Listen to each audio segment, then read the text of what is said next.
Hello everybody and welcome to a how to play video tutorial by GreyElephant Gaming. My name is Tim Norris, aka GreyElephant, and today we're going to be taking a look at Legendary, brought to us by Upper Deck. This plays 1 to 5 players in roughly an hour. I'm going to base this how to play based upon the rulebook and the instructions it gives you based upon the first play. Certain villains and heroes will be used. First, let's take the stack of the Maria Hill cards and we're going to put them on the spot located on the board labeled Shield. Next, let's take our stack of wound cards and we're going to place them on the board up here that has the picture of the wound card. Just like that. Next, let's take our stack of bystander cards, and just like the Maria Hill card and also the wounds, there's a picture that shows the bystanders. Take your stack of them and place them on the board on that picture. As such. This first setup for your first game, they ask you to use this one, Unleash the Power of the Cosmic Cube. Down here listed tells you exactly how you're supposed to set the wounds and the scheme twists inside the villain deck. Let's take this card and we're going to place it right there. The base set of Legendary has 4 masterminds total: Red Skull, Magneto, Dr. Doom, and Loki. For your first game, it's asked that you use Red Skull. And then you're going to take him and all of the other 4 cards. You're going to flip these upside down, put him on top, and you're going to place him on the board where it says Mastermind. As such. Next, locate the groups of henchmen. Depending on the amount of players, determines how many henchman groups would be added to the deck. What we're going to do is I'm going to show you how to set it up for 2 players. And given just 2 players, we will then use the 10 cards of the Sentinels. The other ones consist of the Savage Land Mutants, the Hand Ninjas, and the Doombot Legion. Let's take these and set them right here for the moment. And we're going to clear these out and we're going to start creating our villain deck. Depending on the amount of players determines how many groups of the villains that you're going to add. We have 7 unique groups of villains. We have the Spidey Foes, the Skrulls, the Brotherhood, Enemies of Asgard, Masters of Evil, Radiation, and Hydra. Now, depending on the mastermind that's in control, determines what groups of villains, or even sometimes what henchman group that he would lead. He always leads the Hydra. So we know we are going to take the Hydra group for sure, and we're going to add them to the stack of the henchmen listed right up here above. And then the instructions tells us to also add the Spidey Foes as well. Our villain stack is almost complete. There are 5 Master Strike cards that are found in the base set. You're going to take all 5 of these and add those to the villain deck as well. As such. Now, depending on what type of scheme we have chosen, and in this case the game chose Unleash the Power of the Cosmic Cube, would determine how many scheme twists you're going to add to the game as well. In this case, we are going to add 8 scheme twists to the villain deck. 1, 2, 3, 4, 5, 6, 7, 8. Putting the rest in the box. Last but not least, we're going to add 2 bystanders to the villain deck. Place those in there. Let's take our villain deck, shuffle it all up. Once it's all shuffled, we're going to place it on the board right there. Legendary comes with 15 different heroes. Each hero has 14 cards to represent them. In the base set, we have Rogue, Hulk, Captain America, Thor, Black Widow, Storm, Gambit, Deadpool, Nick Fury, and Emma Frost. Up here at the top are the 5 unique heroes that we're going to use for our first game to form our hero deck. Hawkeye, Wolverine, Cyclops, Iron Man, and Spider-Man. Take these 5 decks, put them together, shuffle them, turn them upside down. You have now formed your hero deck. I'm going to get this all cleaned up, and now we're ready to teach you how to play Legendary. But before we get started, we have to form our starting hand that we're going to use to be able to recruit and also to defeat villains. Each player should be dealt 8 of the shield agents and 4 of the shield troopers for a starting hand of 12 cards. Once each player has their 12 cards, we're ready to go. The first thing we're going to do is we are going to draw the top 5 cards located here in the HQ from the top of the hero deck. So let's take those and lay them out. And these are heroes that we're going to hopefully be able to recruit to add to our deck, to hopefully be able to use to strengthen our deck to defeat the mastermind. Each hero card has a cost. This is how many recruit points it takes to gain this card. Here is how many recruit points this card could give you, and listed here, if available, would be the attack of the card. As such, Spidey would attack for 1. We also have other text here, but we'll get into that in just a minute. At the start of your turn, the first thing you'll do is you're going to draw 6 cards from your hand, leaving your draw pile close. You may look at your cards, and then you're going to flip the very top card of the villain deck.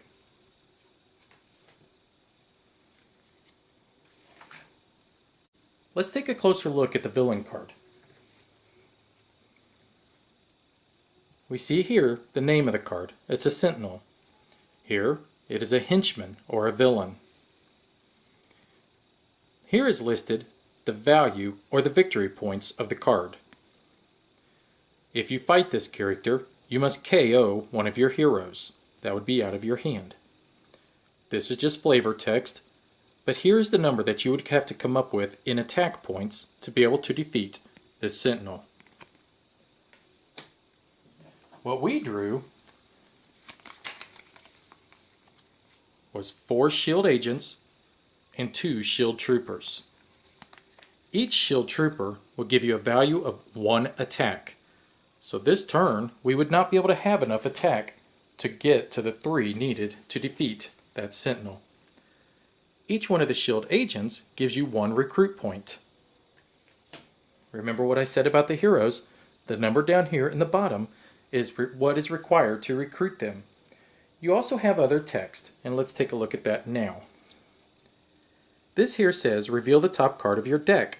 If that card costs 2 or less, draw it. Each one of the heroes, depending on who it is, can give you a special ability for free. Some will require a bit more. Notice that this one says that you may draw a card, but then we have a symbol located down here. We're going to get into why that symbol is there in just a minute. However, I'm going to show you how you would finish your first turn of the game. Because we do not have enough attack to be able to defeat the sentinel, we'll go straight into the HQ and try to recruit one of these heroes. Let's grab Hawkeye. We have the little symbol up here. This means he's an Avenger. This is a text symbol. And then if you notice down here, we also have the Avenger. You get +1 attack. He automatically comes with 2 attack, but there's the little plus thing here. And that's because if this requirement is met, you would get a bonus attack. And we'll get into that in just a minute. But he cost 4 recruit points, and we do have enough for that. So we'd add him to our discard pile, and then we'd flip over the next available hero to take his place. Next, gather up all your cards and put them in your discard pile, drawing 6 more. The next player then would take their turn, and the first thing they would do is go ahead and flip the villain deck the first card. And depending on if it is another villain, you would slide the card that was in front of him down to the next available slot, and he would fill the first slot available. Next, that player would go ahead and draw 6 cards out of their deck and proceed like what we just saw from the first turn, the first actions. If he had enough attack, he could go up here and attack in here, and if he has enough money, he could recruit. Remember, you're not limited to only attacking or only recruiting. You may attack and recruit on your same turn. And you may buy or purchase as many or recruit as many of these heroes as you have allowed. And you can fight as many of these villains as much attack as you have. Once you've gone through all your cards, you should take them and reshuffle them to form a new draw deck that you could pull 6 new cards from. So what I'm going to do is I'm going to set up a couple of scenarios to show you how bystanders come into effect, possibly how wounds can, what our mastermind does, scheme twists, and how you actually defeat the villains, and where do they go. So let's flip the next card of the deck. We pulled a bystander. Remember the two bystanders that we put inside? Now, if there are no villains anywhere in any of these slots, this bystander would go to the mastermind. Once the mastermind's hit or defeated one time, the bystander and one of the mastermind cards would be placed into the player's victory pile. But we'll go over that in just a minute. But it seems how we do have villains, and we did draw a bystander, we're going to take that bystander and put it in the first slot of the villain. He has now captured a bystander. And depending on what type of scenario you're playing, it could mean that could increase his health, or it could be some other variable that could come into play. Now in this case, he just captured a bystander, and what you need to do is you need to make sure that you defeat him before he escapes the city with that bystander. Well, what does that mean? A villain escapes the city if ever he gets pushed all the way to the very end of the board and a new villain is drawn that would shove him out. Whenever one of the villains escape, the players whose turn it is would pick one of the heroes here in the HQ and KO him immediately, then flip over the next available. However, let's say it was a villain that had a bystander that escaped. In that case, something more special occurs. So let's take him and let's say that he did escape. The very first thing that would happen is you would KO one of the heroes in the headquarters, like previously done, replacing that hero with another card. The bystander then would be taken off the board, and each player then would have to discard one of their cards that are in their hand as a penalty. I mean, come on, what good are you as a hero if you can't rescue the bystanders? Sometimes you're going to flip up one of the scheme twists. Remember, we shuffled 8 scheme twists into the villain deck? And depending on what the scheme is, will determine what the scheme twist does. Unleash the power of the cosmic cube. Here it tells you to put 8 of the scheme twists inside the villain deck. Put the twist next to the scheme, so anytime one of them's flipped, we're going to take one and we're just going to put it up here next to the actual scheme on the board. Whenever we flip 5 to 6 of them, each player would gain 1 wound. So, in other words, we would take 1 card from the wound deck and we would add it to our discard pile, eventually to be shuffled into our deck. Once the 7th one would be flipped over, each player would gain 3 wounds. And if ever the 8th scheme twist was flipped, evil wins. That is how you would lose this scenario. The other card we should talk about is a Master Strike. Master Strikes, there's 5 in each one of the villain decks. Let's pull one out and we'll take a look at it. If ever Master Strike would be flipped off the top of the deck, you would immediately take it and you can just place it off the side of the board. However, Master Strikes are what the villains, the masterminds do. That's the way the mastermind comes down and smacks around the heroes a little bit. And each one of them will have it listed here, the Master Strike. Each player KOs a hero from their hand. So, in essence, this could be bad, but if you're familiar with deck builders, in this case, I actually think that that's a good thing. And the reason I say that is because our shield agents and our shield troopers are counted as heroes. It's a good way to weed them out of your deck so that hopefully you can just draw nothing but your strongest fighters. Now some of the villains, whenever flipped, actually have an ability called Ambush. Why don't we see if we can find one of them real quick. The Goblin, I believe, is the only one. And let's take a look at what an ambush would do. Whenever it would be your turn and you flip the top card of the deck, the ambush would take effect immediately. And in this case, the Green Goblin would capture a bystander. So the Green Goblin would go into the sewers. You would take a bystander and place him under just like that.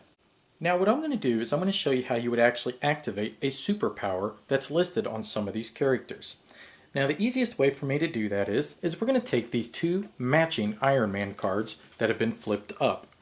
Now let's say that both of these were drawn and are a part of the 6 cards that are currently in your hand. The first thing we're going to do is we're going to look at this little text symbol that's up here. Notice how it matches the text symbol listed down here.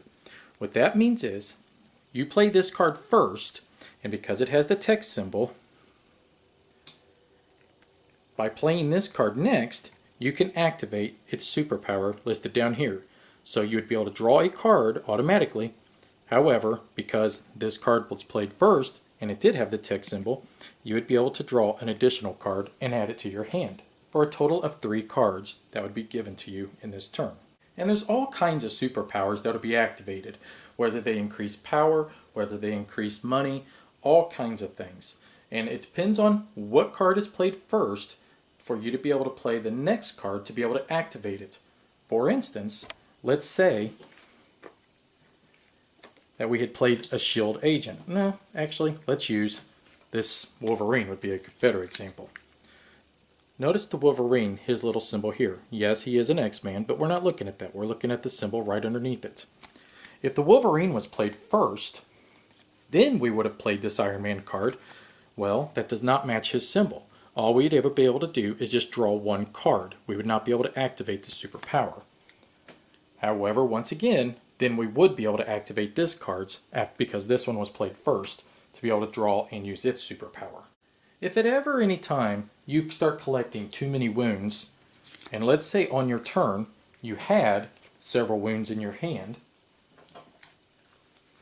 as long as you forewent either recruiting from the headquarters or fighting any villains in the city, you'd be able to take as many wounds as you have drawn and you can discard them. But that would be your entire turn. You would not be able to recruit, you would not be able to fight, but it's a great way to get the wounds out of your hand immediately. Discard the rest of your cards, draw a new hand. Now it's important to note that cards that are KO'd would just be placed up in here where we have our 2 Spider-Man cards. Now remember, you will never be able to remove cards from the KO pile. So, for instance, these wounds that I actually put back on the stack, if I were to use my turn to get rid of these or KO them, I would put them in the pile just like that with the other Spider-Men. If that stack of wounds ever runs out, nobody gains any more wounds. Same goes for the bystanders. If you run out of bystanders, you just run out of bystanders. You never add any cards from the KO pile back into there or from here into your hand. Now what happens if we ever run out of cards in the hero pack or in the villain deck? Well, given that this scheme that we're playing now says that once the 8th scheme twist is flipped up, we automatically lose, we would lose. However, not all schemes are the same. So, given the fact that there are times when you could run out of villains or heroes, the game would end. Go ahead and count up your points. Whoever has the most points wins. To be able to play a full game, however, typically you would want to defeat the mastermind a total of 4 times. Red Skull takes the least amount of hits to be able to hurt. He only takes 7. If at any time you're able to gain 7 points of attack, you would leave his card there, take the other 4, shuffle them up, draw 1,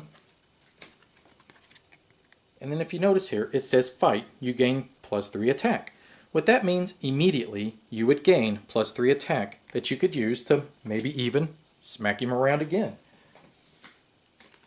Once the 4th card is removed from underneath him, the game is over. However, there is a variant that you could play that you could try to go and each player try to get the last or the 5th card from the mastermind. And that is called the final showdown. So once the 4th card is removed from underneath the mastermind, you would take this one and you can plop it down in the middle of the table and everybody's going to go for it. And the way you do that is each player would draw 6 cards. Now, I personally play it a little bit differently, which you're going to see how we do it in the live play. However, the rule book states that you would draw 6 cards off the top of your deck and starting with the player to the left of the person who defeated the last card from the mastermind would play their cards out normally. Add up all of your attack and your recruit points to create one total score. Whoever comes up with the most would gain the last or the 5th card and would score whatever points are listed here. In case of a tie, the tied players would just face off again, draw 6 more, once again. If they come up with a tie, just do it again until finally you got one person who comes up with more recruit and attack points to be able to win the 5th card to defeat the mastermind. Do that, you win. However, there can only be one total winner, correct? One winner would be chosen by whoever actually scores the most victory points that are listed on the side of each one of the cards here. In this case, Red Skull is worth 5 victory points. And each one of the bad guys are worth a different amount. Sentinels are only worth 1. And some of them have special abilities depending. For instance, with the Supreme Hydra is worth +3 for each other Hydra villain in your victory pile. So, his victory points increase depending on how many Hydra characters you actually have in your victory pile. And that would be the game. One thing I didn't talk about is the Maria Hill cards over here. Now, Maria Hill basically is a character that's always available for you to buy. She costs 3, and she would give you 2 recruit points. I'll be honest, I think she's worthless, because we've never really used her, except for one case when Nick Fury actually let you gain her. Any other time, I've never bought her, and I don't see a reason or a purpose. I think she's too expensive for what she gives you in return. Well, thank you for watching. The purpose of this video was to teach you how to play Legendary from setup all the way to in-game victory conditions. Now, if there's anything I left out, by all means, leave a comment and I'll make sure I add a note later. Now, if you want my opinion of this game, well, check out the GreyElephant quick video review. It's a little over 5 minutes, but you'll get my opinion along with my wife's and 2 of my friends. And if that's not enough, I also have a couple of live plays that I've recorded and uploaded as well. Check those out. That'll show you how the game plays in real time. Thank you for watching. Bye-bye.